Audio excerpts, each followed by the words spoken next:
Chapter 5. What are the pros and cons of asset-based funding? In this chapter, we are going to cover in detail the advantages and disadvantages of asset-based funding. To jog your memory, when we discuss asset-based funding, we are discussing loans that require an asset to be pledged as collateral for the funding requested. Some of the products that fall under this segment include commercial real estate loans and residential real estate loans. And within the real estate category, there are a few different loan products, from conventional real estate loans, conventional loans, private money real estate loans, bridge loans, short-term or long-term real estate loans, and etc. There are a number of ways you can fund real estate acquisition. In addition to real estate loans, we are also talking about loans for equipment and stock loans in the asset-based segment. Basically, for any funding that requires collateral, we will be discussing the advantages and disadvantages in this chapter. Let's get started. Collateral required. Webster Dictionary defines collateral as something pledged as security for repayment of a loan to be forfeited in the event of a default. Since we are discussing asset-based funding, it should not be a surprise that assets are required for this funding option. So this may be considered a disadvantage, but you must understand that assets are required to be pledged for all collateralized based loans. This type of funding can be used two different ways. You can borrow money to purchase an asset, or if you have assets that have value in equity, the lender is able to lend you money if you pledge your assets as collateral. If we are talking about real estate, when the asset is pledged, what the lender will do is they will actually place a lion on the property with the county recorder's office. If you wish to sell the property in the future, you must pay off the lion before the asset can be transferred to anyone else. The same thing with equipment funding. If we are talking about an asset with a VIN number, the lender will contact the state office that handles vehicle liens, and a lion will be placed on the title of the equipment or asset.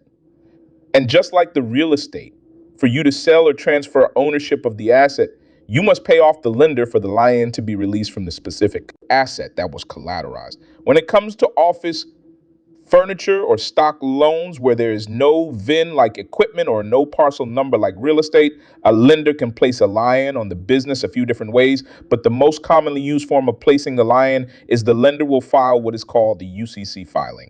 This is a legal notice a lender files with the Secretary of State when they have a security interest against your business. It gives notice that the lender has an interest or lien against the asset being used by you to secure the financing. The term UCC stands for Uniform Commercial Code. So again, with all asset-based funding, assets must be pledged and a lion is placed on the asset. This is required for all asset-based funding. More documentation.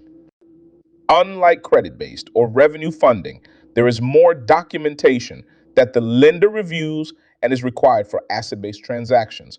For example, in the case of real estate, appraisal, title, inspection are just a few of the documents the lender will require. And if it's a rehab transaction, there is a post-work inspection. There is definitely a lot of third-party involvement and moving pieces that have to come together before the funding is finalized. And even once the lender funds the loan, a lien must be filed with the state or local government that a lion is placed on the asset collateralized. So keep in mind, in the case of a real estate transaction, it's not just an AB transaction. It's not just the lender and the borrower. You have the lender, the borrower, the title company, the inspectors, the local or state government all get involved and all play a role in the transaction. All these parties have their own report or documents that go with the transaction that lender underwriters review. So with that said, there's a lot of documentation required for real estate funding. Unlike the real estate funding transaction with equipment or stock loans, there are not as many moving pieces, but there is third-party verification that is required by the lender so they can protect their interest and that the asset being used as collateral actually has value. In the case of equipment funding, an on-site inspection of the asset and appraisal will be required. On the other hand, with stock loans, due diligence will be done by the lender on the type of stocks being pledged and the company. So one of the disadvantages of asset, Base lending is just the number of documents required and the number of people and third parties that are associated with the transaction. So now let's spend some time discussing some of the advantages of asset-based funding. Lower interest rate. One of the benefits of collateralized loans is a much lower rate, given that risk is mitigated by the lender having collateral pledged. But unlike credit or revenue-based funding, which is all typically unsecured and collateral is not required, asset-based lenders have immediate recourse in case of default to seize the property to recoup their losses. So since the risk of loss is mitigated by the collateral in this mention, the interest rate is much lower in comparison to credit or revenue-based loans. Wealth builder, asset-based funding can be a great unique way to build wealth. Most of the real estate gurus you know, from Donald Trump, Grant Cardone, Ryan Serhant, Barbara Corcoran, utilize this wealth building strategy with asset-based funding. One of the hidden secrets is that you are able to purchase real estate, rehab it, and then when you sell it, if you reinvest the funds by purchasing another piece of real estate within a 180-day period, you pay no taxes on your profits. This is amazing. Did you know that?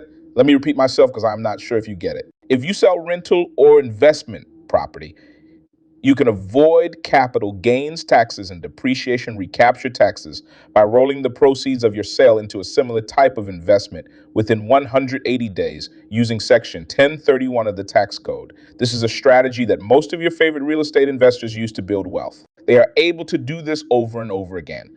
There is no limit on how many times you can do this. Think about it. If you start with $100,000, you can easily turn it into $1 million in a few years and pay zero taxes on the profits. This is how you build generational wealth. Another unique way that people use to build wealth and save on taxes is once you have amassed this massive real estate portfolio, you can go out there and borrow money using the real estate as collateral and live off the loan you borrowed. And the loan is not considered income. It's not considered debt. Did you just get that? I don't think you did. Let me repeat myself. With this strategy, you are able to go out there in the market, flip your money over and over again by acquiring real estate. And once you have the real estate debt paid off and you are sitting on real estate with equity, you can go out there and approach a lender who can offer you a loan when you pledge your real estate as collateral. And you can use the loan to live off of. I mean, this is just simply magic as it pertains to building wealth. We have helped many like yourself with our years of experience in the industry. Remember to visit www.penningtonconsultinggroup.com. We help people like you build generational wealth, not just money to pay their bills today.